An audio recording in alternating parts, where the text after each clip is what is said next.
Spoštovane gledalke in spoštovani gledalci, prav lepo pozdravljeni v oddaji Spoznajte nas. V tokratni oddaji gostim odličnega glasbenika, odličnega tekstopisca, učitelja bas kitare, samostojnega podjetnika in še bi lahko naštevala. Z nami je gospod Štefan Čerkezi. Gospod Štefan, lepo pozdravljeni. Živjo, Anja, lep pozdrav tebi, hvala za povabilo in pa vsem gledalcem ETV-ja. Pa če dovoliš, brez gospod, mi da se že poznava nekaj časa, tako da, ja, izvoli. Hvala lepa. Da vas naši gledalci bolj spoznajo, najprej povejva, iz kje pravzaprav prihajate? Je Trbovlje, kjer živite, vaš rojstni kraj? Ne, moj rojstni kraj je Murska Sobota. Ko sem bil pa star 4 leta, smo se preselili v Trbovlje, tako da sem zdaj že Trboveljčan 35 let. Katero smer izobraževanja pa ste obiskovali? Ja, v srednjo šolo sem obiskoval v Zagorju, mislim, da se je imenovala Srednja šola za elektrotehniko, gostinstvo in turizem. Končal sem šolanje za kuharja, vendar to smer nisem nikoli upravljal, mislim, da niti ene ure kuhinje nimam za sabo, kar se tiče profesionalizma, seveda. Vas ni zanimalo? Nikoli? Ne, nekje v srednji šoli se mi je tak preobrat zgodil. Tam nekje sem začutil, da jaz verjetno tega ne bom upravljal, da sem bil na ta svet poslan čisto z nekega drugega razloga. In ja, še danes upravljam čisto popolnoma drugo dejavnost. Kam pa vas je potem zanesla pot po šolanju? Verjetno na oder? Ja, seveda. Nekje 14 leti sem nekako prvič okusil to slast odra. Ker to enkrat okusiš, je v bistvu težko opišeš, ker ali te začara, ali te pa ne. In jaz sem se v tistem momentu to zaljubil in jaz sem vedel, da pač je to stvar, ki jo bom počel celo življenje. In ja, takrat sem začel kot glasbenik. Bil sem na odru z svojim očetom, pa z očetom Ota Pesnerja, se pravi njegov oče, nam vsem znanega odličnega vokalista. In to so bili moji začetki. Ja, kalil sem se z samimi starimi mački, če tako rečem, ampak to so bili moji začetki in sem ponosen na njih. Krasno, torej ste verjetno tam pridobili največ izkušenj in največ znanja. V bistvu izkušnje, ja. Izkušnje sem pridobivam z vsakim sodelovanjem, ki se mi zgodi. Vsaka sodelovanja prinesejo nove izkušnje in se mi zdi, da sem z vsakim sodelovanjem tudi bolj bogat, kar se tega tiče. Verjamem. Pa ste se najprej preizkusili doma na odrih ali morda po tujini? Pa zdaj odvisno, kako vzamemo. Takrat v bistvu moji začetki so bili igranja na morju. Se pravi, to bila je hrvaška obala, tako da če bi danes rekel, bi rekel ja v tujini, ampak takrat pa to ni bila tujina, takrat je bila to domovina. In ja, moji začetki so bili pač ta obmorska igranja in tam sem začel in takrat se je zadeva pač nadaljevala. Bas kitara, pa kolikor vem, je vaš osnovni inštrument. Ja, res je. Zakaj ravno bas kitara? To je zelo zanimivo. Jaz kot otrok sem imel doma res ogromno možnosti. Moj oče je tudi glasbenik in moja starša sta poskrbela, da sem kar imel nekaj inštrumentov doma na zalogi. Tako da jaz sem bil tak radoveden otrok in me je zanimalo vse, kar sem imel doma.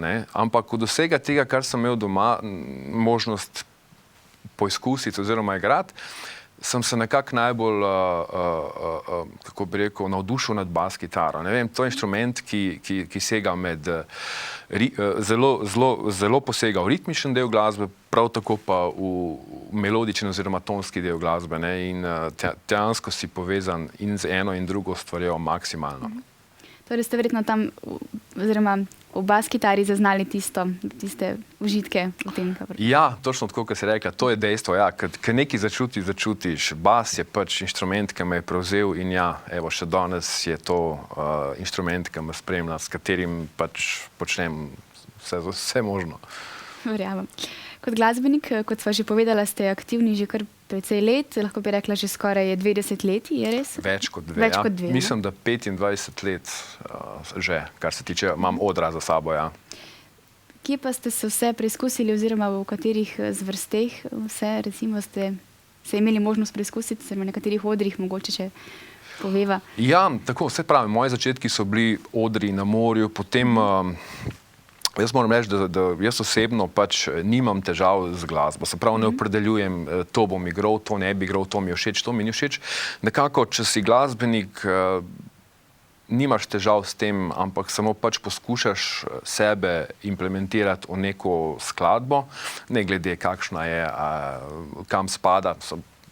Pravzaprav to imajo drugi težave s tem. Jaz pač v glavnem nimam s tem težav, zato sem imel pač v življenju veliko priložnosti sodelovati z različnimi glasbeniki, bodi si, bom rekel tako, od odrov po tujini, kjer se je igral repertoar top 40, se pravi vse, kar je bilo takrat aktualnega, modernega, se pravi na lestvicah top 40 smo mi takrat igrali. In to je bila ena zgodba. Druga zgodba, ne vem, ko sem prišel s tujine, sem bil v bendu Korada in Brandija. Tle smo igrali samo veselice. Prav tako smo igrali veselice z Natalijo Vrbotom. Potem neka druga skrajnost so pa recimo odri tipa Jazzland, kjer sem spet z jazz glasbeniki sodeloval. Tako da v glavnem moj spekter glasbenega udejstvovanja je zelo širok in nikamor se ne morem opredeliti, da spadam pač nekam. Kje pa ste se recimo počutili najbolje? So bili to jazz odri ali morda gasilske veselice? Kje ste se najbolj našli? Recimo, če sem čist iskren, jaz se nekako imam, ne vem, kako bi rekel, to mi je bilo dano, da uživam in v eni, in v drugi, in v tretji, in v četrti zvrsti. Kjerkoli sem na odru, dajem ti svoj maksimum, bom rekel, dajem tisto energijo, pač, ki jo ljudje dajo meni in težko bi rekel, težko bi opredelil neko zgodbo, tam je bilo pa najlepše. Ne morem, enostavno ne morem, ker mi je bilo res vse posod odlično. Torej, kjerkoli ste to vi in to je to. Tako, ja, to pa ja, vedno pač bodi to, kar si, nikoli ne poskušaj biti kdo drug, ker slej ko prej ne rata. Se strinjam. Katera pa je recimo vaša najljubša zvrst glasbe ali tudi ni prav posebne? Iskreno povem, celo moje življenje, ali bom rekel, vsa ta moja kariera glasbena se vedno vrti okrog poslušanje nečesa, bodi si v studiu, bodi si na vajah, bodi si na odru, vedno nekaj poslušam, tako da vam iskreno povem, ne ločujem več glasbe po zvrsteh sploh, ampak zgolj potem, ali je skladba oziroma glasba meni všečna ali meni ne, ali me pritegne ali me ne pritegne. Zdaj to ne pomeni, če me je nekaj pritegnilo, da je dobra, in če me nekaj ni pritegnilo, tudi ne pomeni, da je slabo.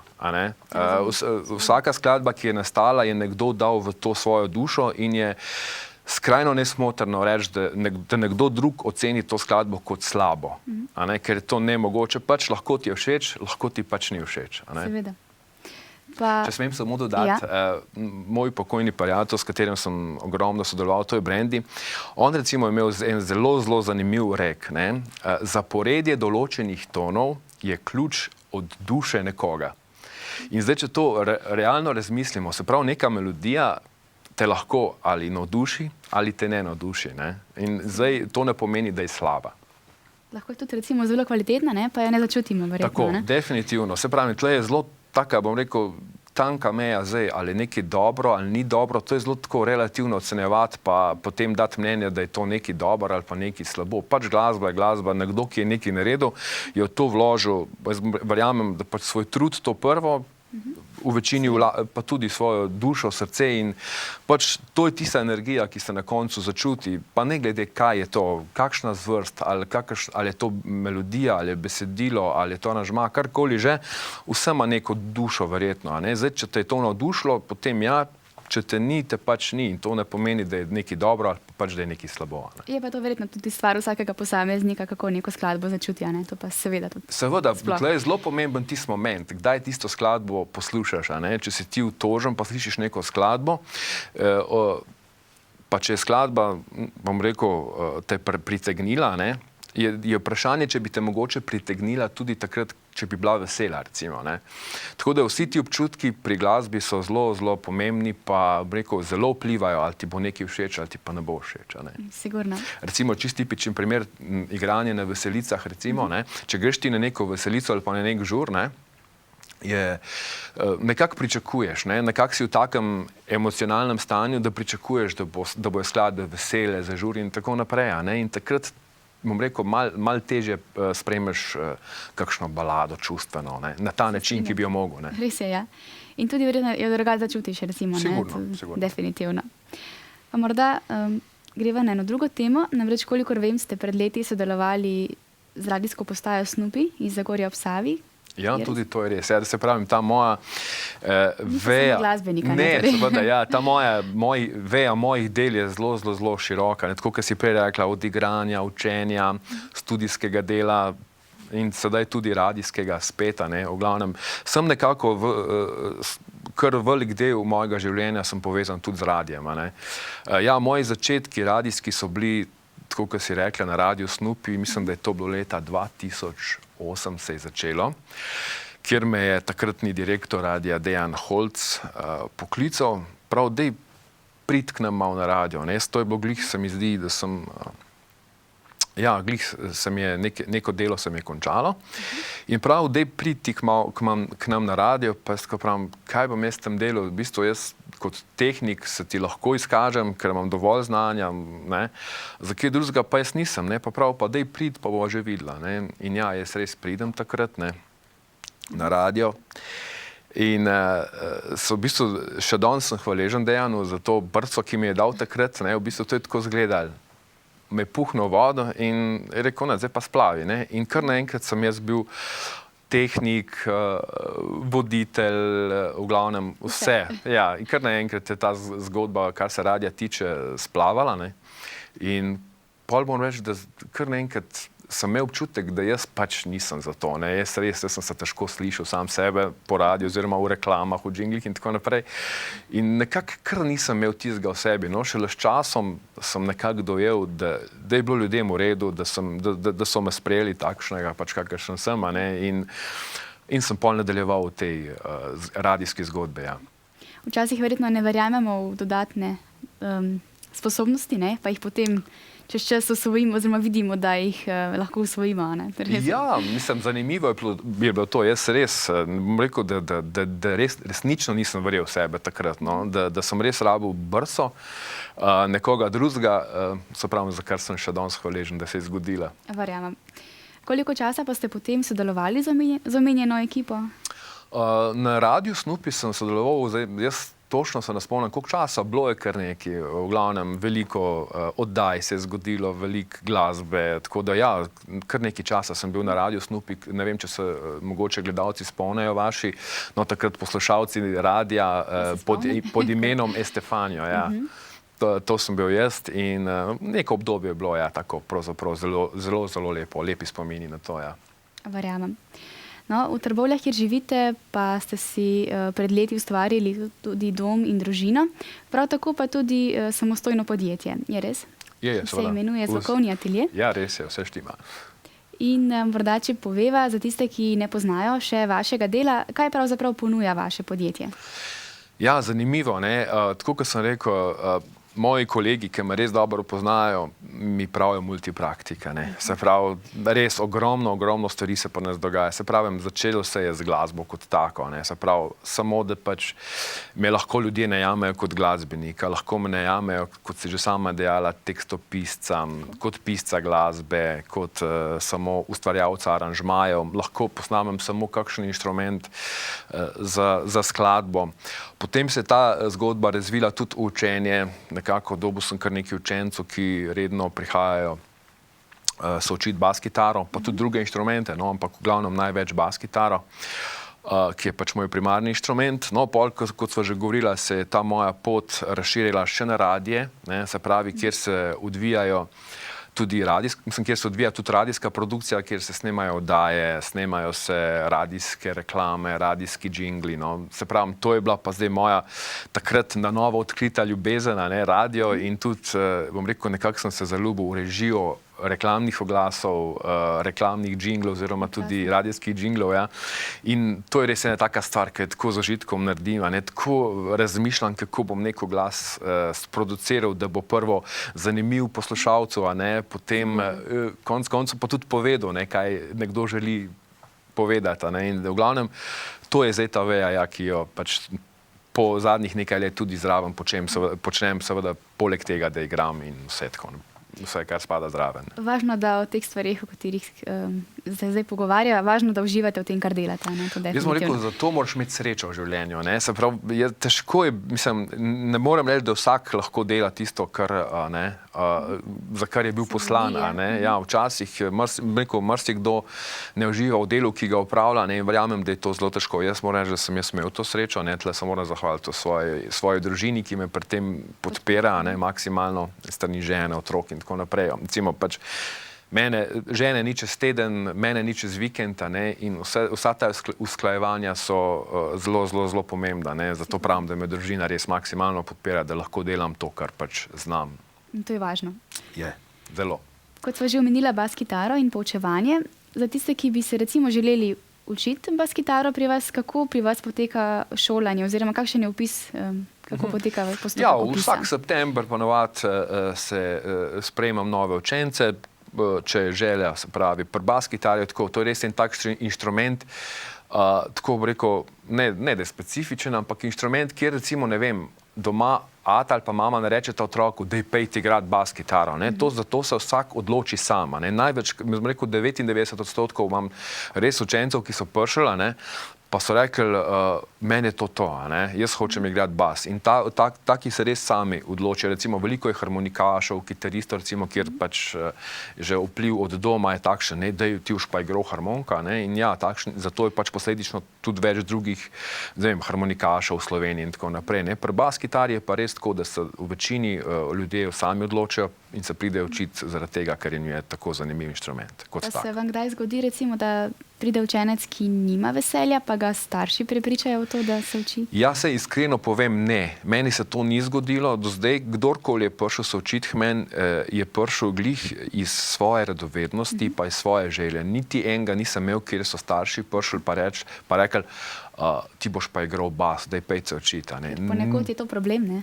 Ja, je problem in taki otroci tudi trpijo. In hvala Bogu, bom rekel, nisem imel niti enega takšnega učenca, ki je bil napoten strani staršev. Resno. Hvala Bogu, to je krasno. Ja. Odlično. Ja, zato so tudi rezultati boljši. Sigurno. Pa morda še spregovoriva nekaj o radiju, ko smo že ravno prej se pogovarjala, pa še zdaj v okviru podjetja sodelujete s kakšno radijsko postajo? Ja, evo, to je zdaj čisto novo. Ravno sem se imam nov dogovor in sicer za radijem KUM Aktual, Aktual KUM, se opravičujem. In zdaj po novem lahko vaši gledalci oziroma poslušalci Radia Aktual KUM bodo slišali tudi ob vikendih v jutranjem delu, tja do 13. ure, vsako jutro, mislim, pač tam kakšno jutro, se pravi v vikendih, ali soboto ali nedeljo. Ja, to je moja nova zgodba, ki se je začela glih ta vikend pretekli, in čeprav je bila planirana malce kasneje in se je zgodilo isto kot na Radiu Snupi, da sem bil vržen v morje in plavi. In ja, tako evo, prvi vikend sem spelo in moram reči, da sem blazno užival in blazno mi je bilo všeč in upam, da bo še veliko takih vikendov. Verjamem. Je pa verjetno bilo veliko lažje, ker imate že izkušnje, je bilo zdaj toliko lažje verjetno, ali težje? Iskreno povedano, ne, ni bilo nič lažje. Isto bila prisotna trema, pa tako bom rekel, sej, čeprav veš, da imaš že določene izkušnje, pa čeprav veš, kam prideš, pa čeprav si že 100-krat vsak segment, ki te čaka na delu, premlel, kako, kaj narediti, vse veš kako, ampak kako pa pride tisti moment, kaj treba pa vse te zadeve strniti v eno, pa biti pozoren na 100 in eno stvar, v tistem momentu, biti tehnik, biti napovedovalec, spremljati vreme, spremljati radarske zadeve in tako naprej. Pa verjami, da takrat nobena izkušnja ni tako močna. Ja, seveda. Sigurno. No pa se še spregovoriva morda še nekaj o glasbi. Namreč, kot sva že povedala, ste glasbeniki in sodelujete s številnimi glasbeniki in poleg tega pomagate soustvarjati glasbo drugim, ampak ne samo drugim, namreč tudi sebi, je res? Ja, res je. Ja. To je tudi en tak izlet v mojem življenju. Bom rekel, pač kot glasbenik se poizkušaš na večjih zadevah, tako sem se tudi jaz, sem posnel že kar nekaj svojih skladb, kjer sem jih tudi sam zapel, kjer sem začutil pač, da moram nekaj narediti, ker mi je bilo pač tako v tistem momentu prav, a ne. Jaz, ko bom rekel, jaz za sebe ne morem reči, da sem, niti si ne upam reči, da sem pevec, a ne, ampak zapojem pa tu pa tam, kje je, ne. Sploh na nastopih je treba peti, se pravi, vsaj kot spremljevalni vokal, a ne. Ampak tako, ja, to je bilo pač izlet tako za mojo dušo, no, skladbe nekako, ki sem jih želel napisati, neka besedila, ki so v meni vrela, ki sem pač jih želel sporočiti ljudem, a ne. In ja, to je bil en tak izlet tudi mojih skladb. Krasno. Če imam pravi podatek, leta 2012 ste izdali svoj album. Ne, albuma pa jaz nisem nikoli izdajal. To pa ni pravi podatek, pa tudi ne vem, če bo mogoče bo kdaj. Oziroma, če imate morda željo izdati? Zdaj v tem momentu bom rekel, da ne razmišljam o tem, nikoli pa ne veš, ker pridejo momenti, kjer pač je treba dati nekaj sebe, a ne, in se pravim, če se bo res nabralo mogoče dovolj skladb, pa mogoče res kdaj tudi pride kakšen album ven, a ne, ampak tako bo rekel, da bi pa načrtno razmišljal o tem, pa delal na tem, pa ne. Pa ne, aha. Če se zgodi, bo, če se ne bo, pač. Kakorkoli, Ja, kakor prinese. Tako, čas, ja, a ne. seveda. Pa morda res za zaključek še povejva za tiste, ki bi kakorkoli želeli z vami poslovno sodelovati, kako se lahko, kje vas lahko poiščejo, kako vas lahko kontaktirajo? Ja, mislim, odprt sem vedno za kakršnakoli sodelovanje, to veš tudi sama, ne. Marsikaj sva že sodelovala, tako da odprt sem za vse sodelovanja, dobite me, ne vem, glede na današnja socialna medija, skoraj na vseh, definitivno me dobite na Facebooku, a ne, tam vtipkate Štefan Šarkezi. Tam najdete vse o meni, kaj počnem, s kom sem kaj sodeloval, s kom nisem še in tako naprej. Ne vem, če bo to ugotovili, recimo, da imam neka znanja ali pa da nekaj lahko naredim za vas, seveda brez kakršnih koli predsodkov, mirne duše, me kontaktirajte, pa se bomo dogovorili za karkoli. No in že iz svojih izkušenj lahko povem, da je bilo vedno z vami sodelovanje odlično, tako da je bilo vedno krasno. Ja, tudi, moram reči, da tudi jaz zelo vesel in počaščen, da sem lahko kaj za tebe ustvaril. Mislim, ne spomnim se točno zdaj vseh zadev, ki sva jih ustvarila, ampak kar nekih. Je bilo zelo prijetno. V glavnem, ja, zelo sem bil vesel, no, da sem te takrat spoznal, pa da sem imel to možnost, da lahko nekaj napišem za tebe. Ne vem, najbolj se spomnim skladbe Tema o očeh. Tako je. Moram reči, da je bil to, skladba, ja, to je bil tak poseben izziv zame, čisto iskreno moram povedati. Nekako sem se poskušal, ne, sem pač oseba, ki pač ne more vedeti, kakšen hendikep je to, če si slepa, ne. In poskušal sem se uživeti v to slepo osebo, ne, kar moram reči, da je bil zelo velik izziv in to je zelo, zelo, zelo težko. Ampak nekako mi je ratalo, no, tako da smo napisala to skladbo Tema o očeh, ne. Tako, ampak lahko tudi povem za vse gledalce, da je bilo to res eno izmed najlepših, res prekrasnih besedil, tako da. Hvala. Res, zelo lepo. Hvala. Jaz vam še enkrat, gospod, torej, ne bom rekla gospoda, ne? Zdaj ne več. Štefan, še enkrat se vam iskreno zahvaljujem za vaš odziv. Hvala, ker ste prišli v mojo oddajo. Mi je bilo veliko čast in upam, da se še kdaj srečava in še kakšno rečeva. Pa vam želim v nadaljevanju še naprej vse dobro pri vseh vaših aktivnostih, ki jih počnete. Alja, najlepša hvala za povabilo. Tudi jaz tebi želim vse naj, tudi na tej tvoji poti. Sej gledalci vejo, da pač poješ, ne, pa da si tudi voditeljica, tudi tebi se zadeve v bistvu zelo, kako bi rekel, jih imaš široko paleto, a ne. Tako da tudi jaz tebi želim vse naj, peli to pot, kako si jo zadala, poj naprej, nikoli ne odnehi, vodi vdaje, nikoli ne odnehi, tako da vse naj tudi tebi. Najlepša hvala. Srečno. Drage gledalke in dragi gledalci, to pa je bilo tudi to v današnji oddaji, kar smo vam pripravili. Imejte se skrajno lepo in se vidimo prihodnjič. Srečno!